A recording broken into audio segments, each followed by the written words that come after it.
Vamos inclinar a nossa fronte, fechar os nossos olhos e comparecer na presença do Espírito Santo de Deus, que está batendo em nosso coração, desejando entrar e morar conosco.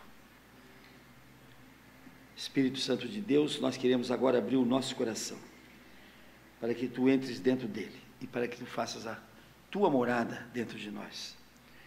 Nós queremos viver uma vida íntima contigo, Espírito Santo de Deus, uma vida próxima, uma vida ao lado, uma vida de total intimidade, para que a gente possa ter a Sua presença contínua junto de nós, para nos orientar, para nos iluminar, para nos dar a Tua sabedoria, a Tua luz, para nos dar o Teu entendimento, para nos dar todas as Suas forças, Espírito Santo de Deus, para que a gente saiba a boa, agradável e perfeita vontade de Deus.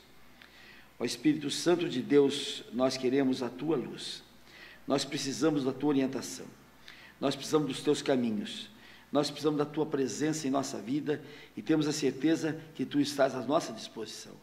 Basta que a gente abra o coração e queira a Sua entrada, e assim o Espírito Santo vai fazer conosco uma unidade só.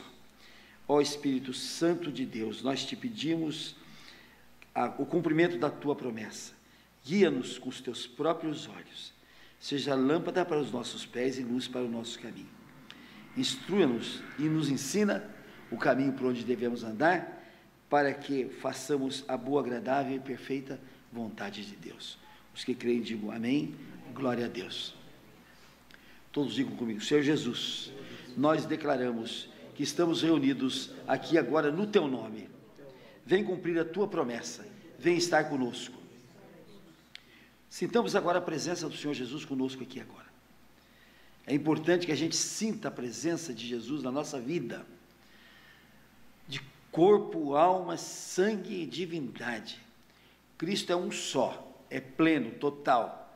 Não é o Cristo real do sacrário e nem o Cristo fantasma que existe por aí. Cristo é um só, que comparece na nossa presença com corpo, alma, sangue e divindade, sempre que nós o quisermos. E neste momento que nós declaramos que estamos reunidos no Seu nome, Ele está aqui no nosso meio. Aproveitemos este momento para nós confessarmos a Ele os nossos pecados, os nossos erros, as nossas faltas, porque Deus quer que a gente tenha um espírito de humildade, confessando sempre o nosso erro, para que Ele nos perdoe e nos integre na vida da salvação. Por isso confessemos ao Senhor Jesus: Senhor Jesus, nós confessamos todos os nossos pecados, as nossas faltas, os nossos erros, as nossas transgressões que fizemos por pensamento, palavras, obras e omissões. Digam todos comigo: nós nos arrependemos, Senhor Jesus, de todos esses pecados e Te pedimos perdão, Senhor Jesus. Perdoa-nos de tudo isso, limpa o nosso coração, entra em nosso coração, Senhor Jesus, e sonda para ver se alguma coisa ainda há que Te desagrade. Arranca de lá, Senhor Jesus, para que nós tenhamos um coração puro, dedicado a Ti. Sintamos agora o perdão de Jesus. Sintamos agora a limpeza da nossa alma, a limpeza do nosso coração, a limpeza da nossa vida. Sintamos a presença do Senhor Jesus a nos dar a mão e a nos conduzir para a vitória. E todos digam comigo: Senhor Jesus, nós Te reconhecemos como nosso único Senhor, como nosso Deus e Redentor, como Filho de Deus vivo. Neste momento, quando a gente confessa Jesus como Filho de Deus, Ele está nos confessando diante do Pai. E neste momento nós estamos nos tornando filhos do mesmo Pai, irmãos do mesmo Jesus. A melhor situação que nós podemos buscar nessa vida é esta filiação, é esta irmandade com o Senhor Jesus. Sintamos a grandeza desse gesto de Cristo que nos conduz ao Pai como filhos. E tomemos posse da promessa. Tomemos posse da promessa. O grande problema daquele que diz crer é não tomar posse da promessa que Deus tem para cada um de nós. Nós temos de tomar posse dessa promessa. Digam todos comigo: Senhor Jesus, nós Te pedimos a graça de nós termos a coragem de tomarmos posse da Tua promessa e vivermos uma vida em abundância como aquela que o Senhor nos promete.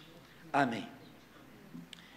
Eu acabava de dizer agora que o grande problema do crente é não tomar posse da promessa, é não crer na promessa.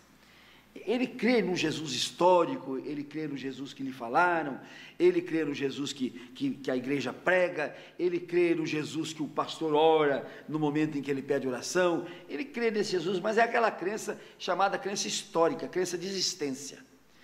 E Deus não quer essa crença de existência. Deus quer a crença ousada, a crença de verdade. E não adianta nada eu crer que o Senhor Jesus existe, sem crer no poder que Ele me dá, no poder que Ele me transmite, no poder que Ele me coloca. Este é o grande problema do crente, é o grande problema do crente. E isto é a origem na Igreja Católica, onde se ensina que existe um Jesus, e lá é um Jesus emotivo. Eu cantei muitas e muitas vezes na minha vida, noite feliz, dizendo que Jesus havia nascido, né? Escutei muitas e muitas vezes aquela chorona daquela Verônica, que a Bíblia não fala dela, né? Chorando na procissão do enterro, né? Mas o que isso mudou na minha vida? Um Jesus que nasceu, um Jesus que foi enterrado, o que isso mudou na minha vida? Se eu não pegar nesse Jesus o poder que Ele me deu. Aí é que está a diferença do verdadeiro crente.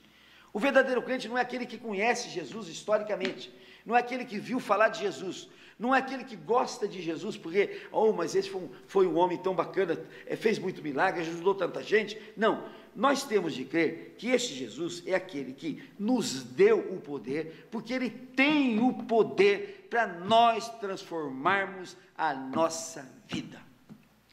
Isto é que é importante na nossa crença, isto é que a Bíblia ensina, isso é que nós temos de aprender. Nós ficamos a nossa vida inteira vivendo um cristianismo de emoção, né? Vai-se no culto, o pastor fala bonito, chora-se lá, né? Vai-se num culto, o coro canta uma música bonita, todo mundo chora, né?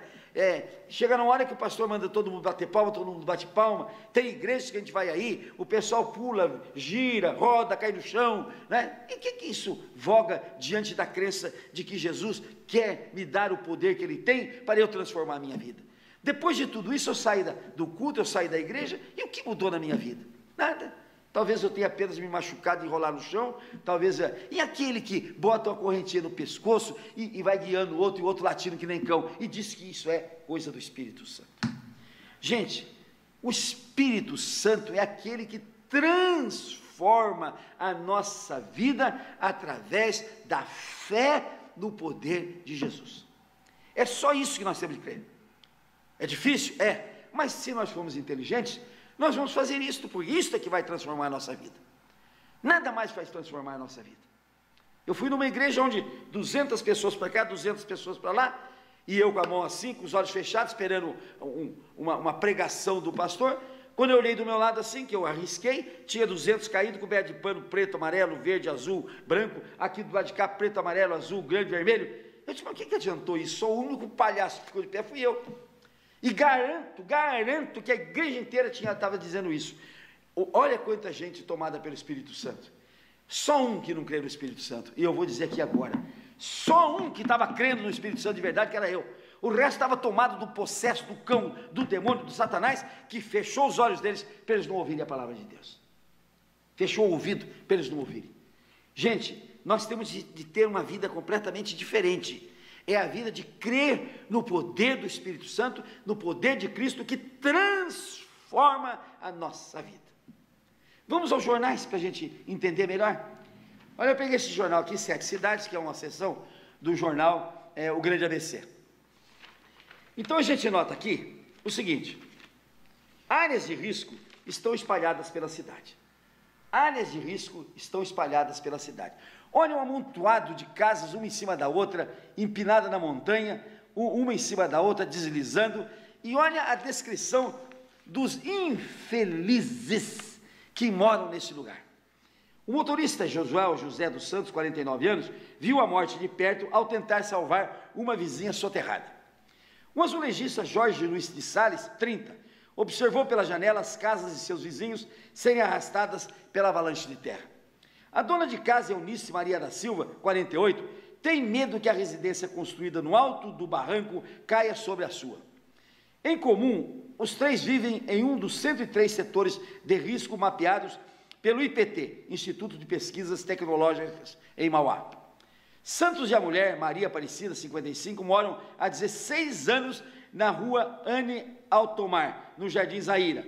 Ali há CEP e ali aparece um GPS. Mas falta segurança para as 8 pessoas que vivem com o casal. Perdi as contas de quantas vezes saímos correndo daqui e cada chuva é um desespero, reclama Cida. Essa é a descrição. Aí quando a gente critica, a pessoa diz, mas o que eu posso fazer? O que eu posso fazer? Eu não tenho onde morar, eu não tenho onde ir, eu não tenho o que fazer. Não tem porque não crê no poder do Senhor Jesus. Não crê porque não acredita, não tem fé no poder do Cristo transformador, que veio para nos dar vida e vida em abundância. E a vida em abundância que Cristo nos trouxe, já falei aqui, vou repetir, tem 5 aspectos. É o aspecto espiritual, o aspecto emocional, o aspecto físico, e nós vamos ver alguma coisa sobre essa gorda daqui, né? O aspecto físico, né? Aí tem o aspecto racional, que a fé, ela é racional. Eu creio porque a minha razão me manda crer. Eu creio porque a minha razão me manda crer. E eu somo A mais B mais C e digo, eu tenho de crer. Quer dizer, a fé não é emoção, a fé não é emotivo. A fé é racional, a fé é irracional. E a vida que Cristo nos dá é material também. É material também. Então, uma pessoa como essa aqui, esse monte de gente morando em áreas de risco, quer dizer, é porque falta para o nosso governo também uma atitude mais enérgica.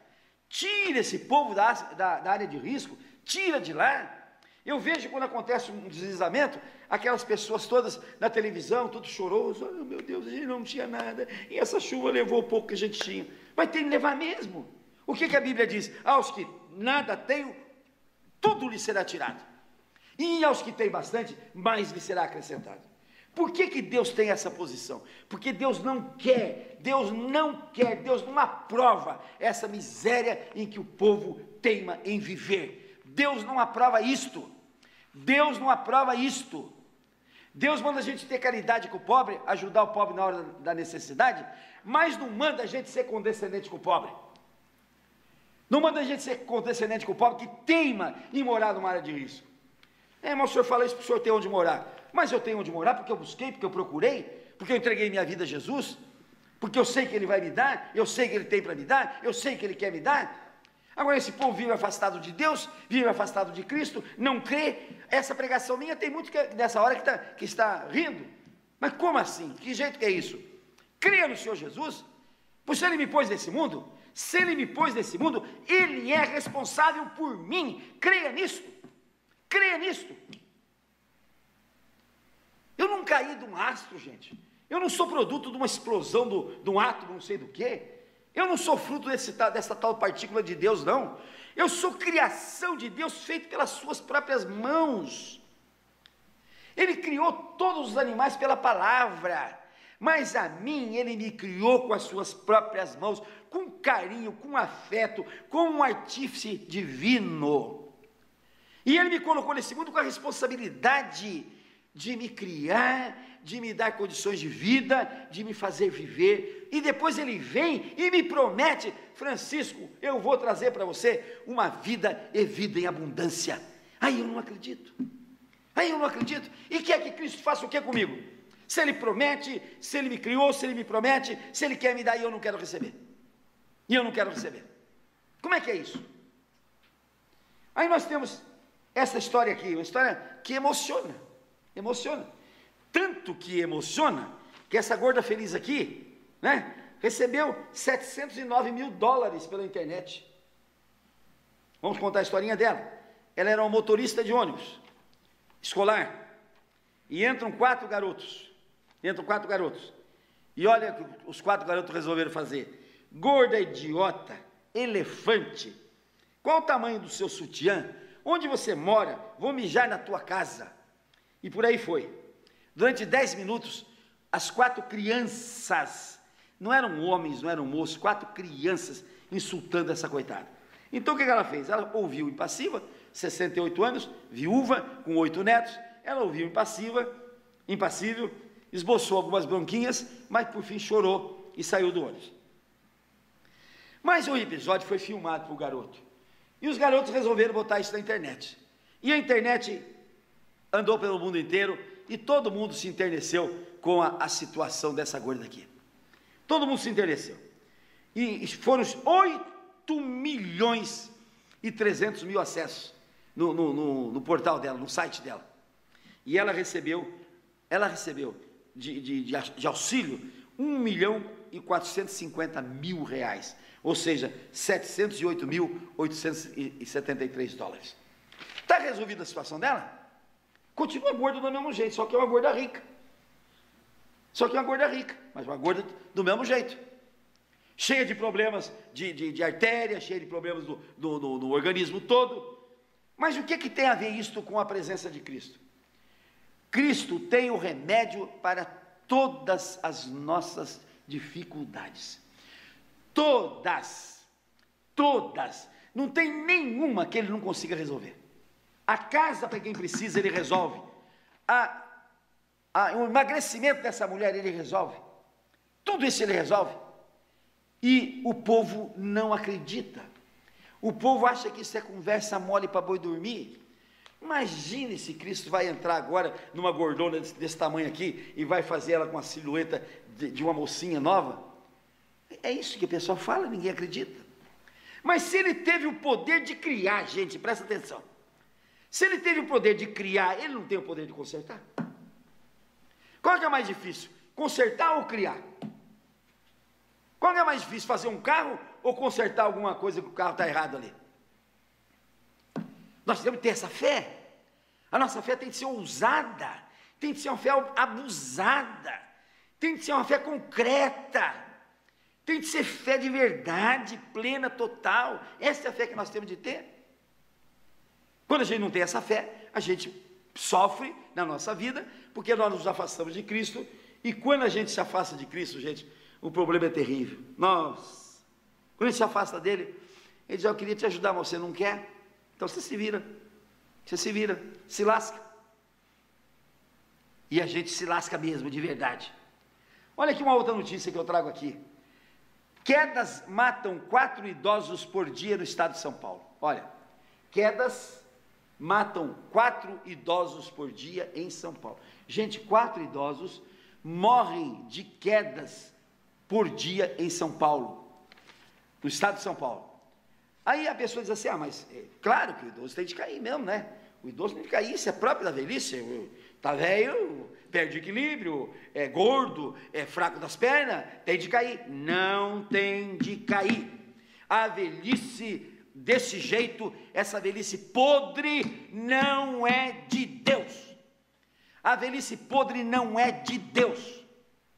Velhice podre é esta, em que eu não consigo me levantar, em que eu tenho de ficar numa cadeira de balanço, com os cobertores na perna, que eu estou babando, que alguém tem de botar comida na minha boca, que alguém tem de me limpar. Isso chama-se velhice podre, e isto não é de Deus.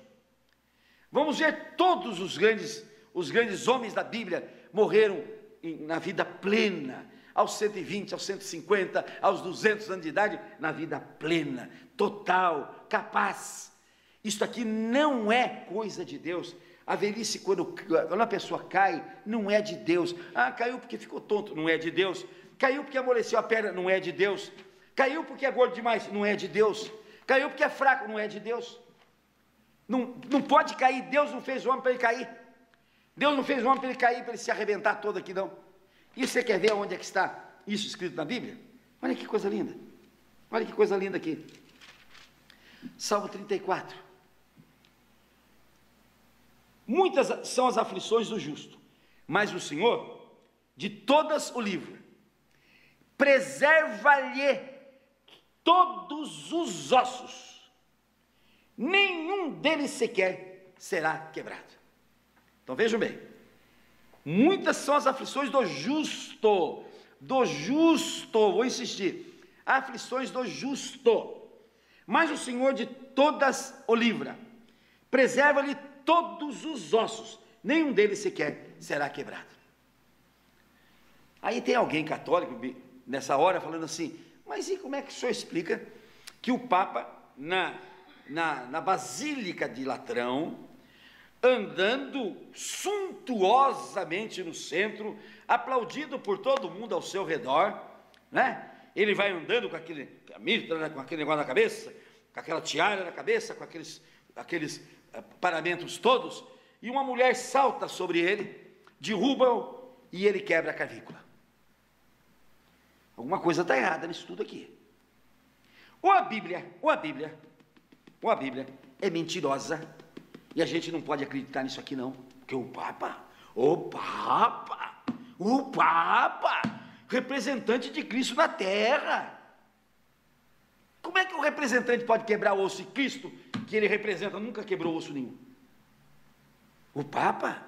Então tem gente dizendo, mas o Papa quebrou, mas isso é da vida, o que que tem? Não, não é da vida não. Os justos não terão um osso sequer quebrado.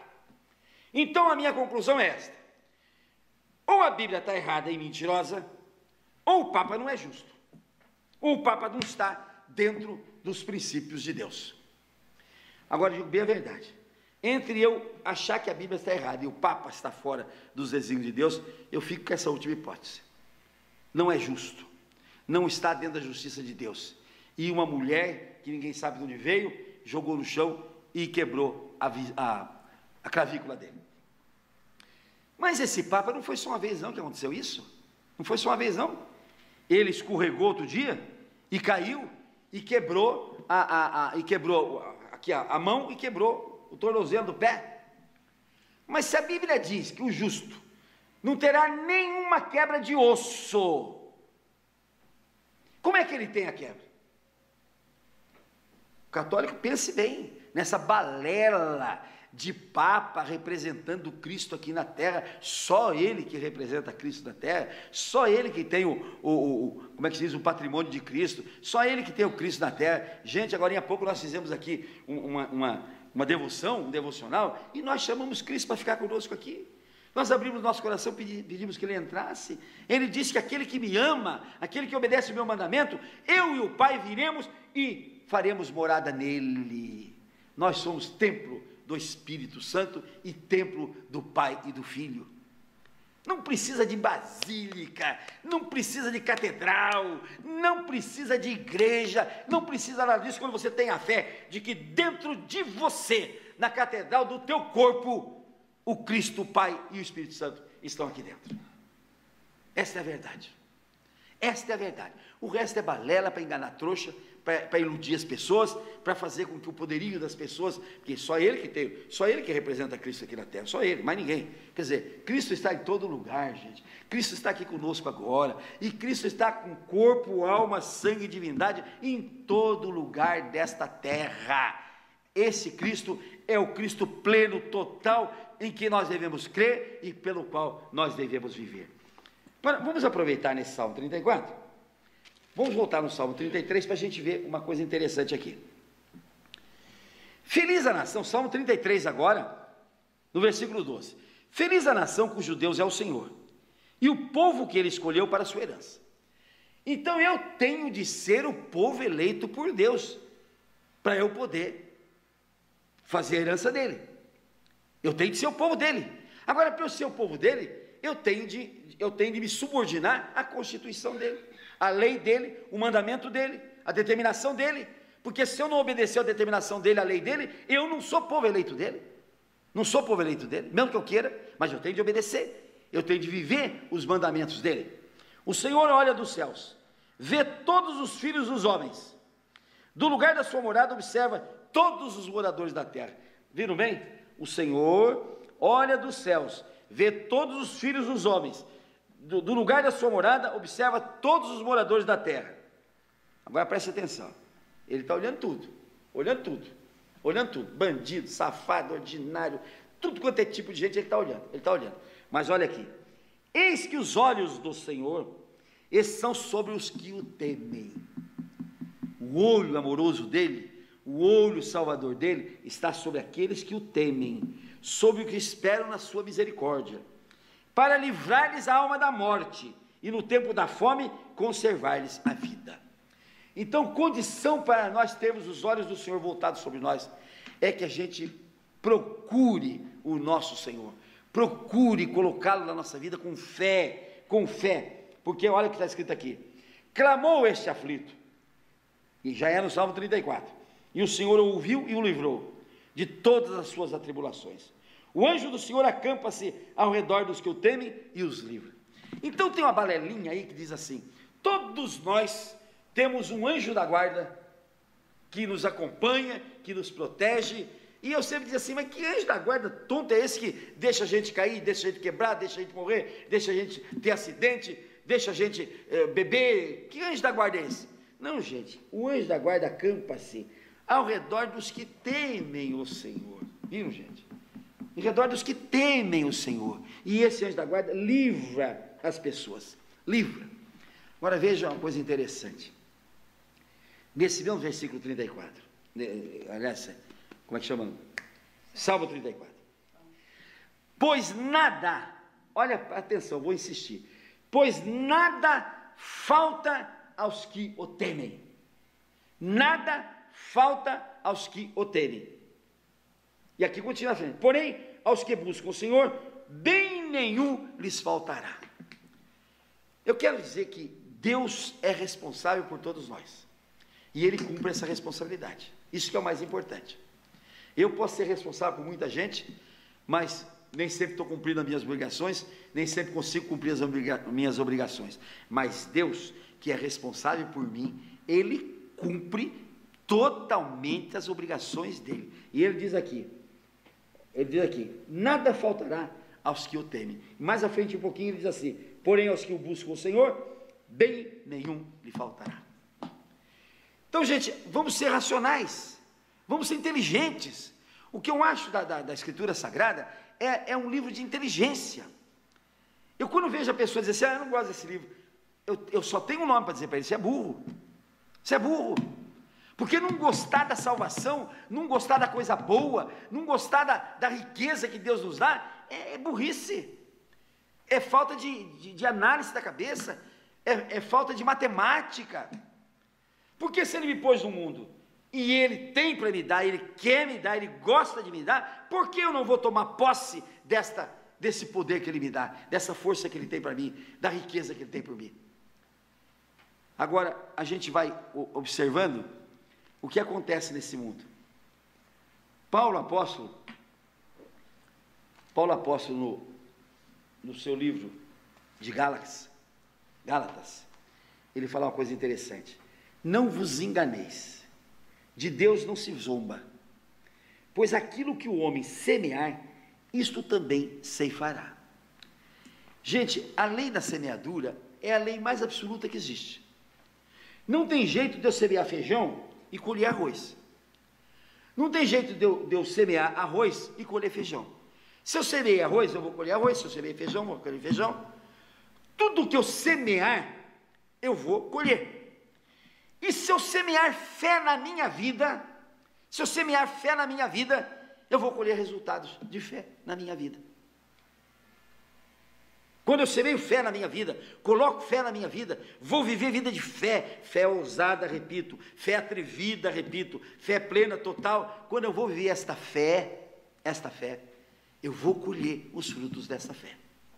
Não há outra forma, não há outro jeito. E aí a gente diz assim: mas como é que a gente pode viver então de uma maneira clara? Olha o que Paulo diz na Epístola aos Romanos, no capítulo 2, olha o que ele diz aqui: tribulação e angústia virão sobre a alma de qualquer homem que faz o mal. Então eu semeei mal, eu semeei o mal, eu semeei coisa ruim, o que vai acontecer comigo? Tribulação, angústia virão sobre a alma de qualquer homem. Eu pergunto aqui para esse povo que está aqui empoleirado aqui nesse morro: estão casados legalmente? Quantas mulheres estão com 5, 6 filhos de 3 homens diferentes aqui nesse morro aqui? Quantas vezes invocaram a presença de Cristo aqui? Quantas vezes conseguiram falar de Cristo, a não ser na hora de dormir? Eu agradeço o dia de hoje. Pronto. Quem semeia o mal, vai colher tribulação e vai colher angústia, porque tudo que a gente semear, a gente vai colher. É a lei da semeadura, a lei absoluta, não tem modificação. Agora veja aqui: glória, honra e paz para todo aquele que pratica o bem. Para todo aquele que pratica o bem. Quando eu disse agora de mulher que tem 5 filhos de 3 pais diferentes, eu queria dizer uma coisa muito importante que Deus colocou no meu coração. Gente, a mãe é presente de Deus. A mãe é presente de Deus. Deus nos coloca a nossa mãe, a minha para mim, a de cada um de vocês para cada um de vocês. Agora, ô pai, é responsabilidade da mãe. E a mãe, quando escolhe mal o pai de uma criança, ela comete um pecado terrível, ela comete um mal, que isso vai ter resultado na vida dela inteirinha e na vida da criança inteirinha. Vou repetir: a mãe é um presente de Deus. Eu não posso escolher minha mãe, que Deus diz, você vai nascer dela, acabou. Agora o pai, Deus deu a liberdade da minha mãe escolher para mim. E se a minha mãe escolhesse mal o meu pai, ela teria cometido um grande pecado contra mim. Por isso, todos que estão me ouvindo, mocinhas que estão para se casar, escolham bem o pai dos seus filhos.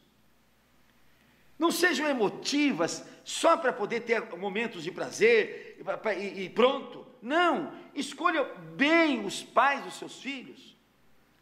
As pessoas hoje não têm mais sentido de pai e mãe, estão vivendo assim de qualquer maneira, de qualquer forma. Os pais não são mais escolhidos pelas mães, de qualquer um serve, de qualquer jeito serve. E a responsabilidade do pai é escolha da mãe, e ela vai responder diante de Deus pela má escolha que fizer do pai dos seus filhos. Que Deus nos dê força para a gente crer na sua palavra, para a gente semear o bem, para a gente viver semeando o bem, para a gente colher o bem em todos os instantes da nossa vida, para que a gente tenha vida abundante que Cristo trouxe para todos nós. Amém? Amém. Glória a Deus. Vamos orar agora para que o Senhor Jesus entre na nossa vida e nos faça ter a fé plena, total, a fé ousada de crermos na palavra dEle, buscarmos a palavra dEle. Senhor Jesus, nós te pedimos, Senhor Jesus, a fé ousada, a fé atrevida, a fé plena e total, Senhor Jesus, de nós crermos na tua promessa e de nós buscá-las a todo instante, a todo momento, buscarmos com toda a nossa força, com toda a nossa fé, com toda a nossa crença, com toda a nossa confiança.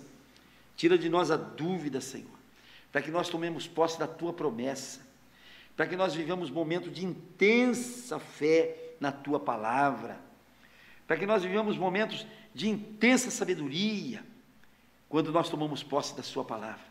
Ó Senhor Jesus, incute em nosso povo, incute em todos aqueles que estão me ouvindo, Senhor, esta fé maravilhosa, essa fé forte, essa fé indeclinável, de quem sabe que vai viver por intermédio de Cristo Jesus, e vivendo por intermédio dele, vai ter posse de todas as coisas, de todas as suas riquezas, porque esta é a promessa dele, e ele não é mentiroso. Ele vai nos dar tudo aquilo que nós quisermos com nossa fé. Está escrito aqui no livro que Deus nos dá ricamente tudo para a nossa alegria. Olha que coisa linda, coisa maravilhosa. Tanta gente triste aí porque não crê no Senhor Jesus. Quem crê, diga amém, diga glória a Deus.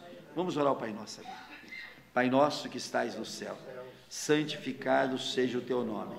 Venha a nós o teu reino. Seja feita a tua vontade, assim na terra como nos céus. O pão nosso de cada dia nos dai hoje, e perdoa as nossas dívidas, assim como nós perdoamos aos nossos devedores, e não nos deixes cair em tentação, e nos livra, Senhor, de todo mal, porque teu, Senhor, só teu o poder, a honra, a glória para todos sempre. Amém. Vamos aplaudir o Senhor Jesus.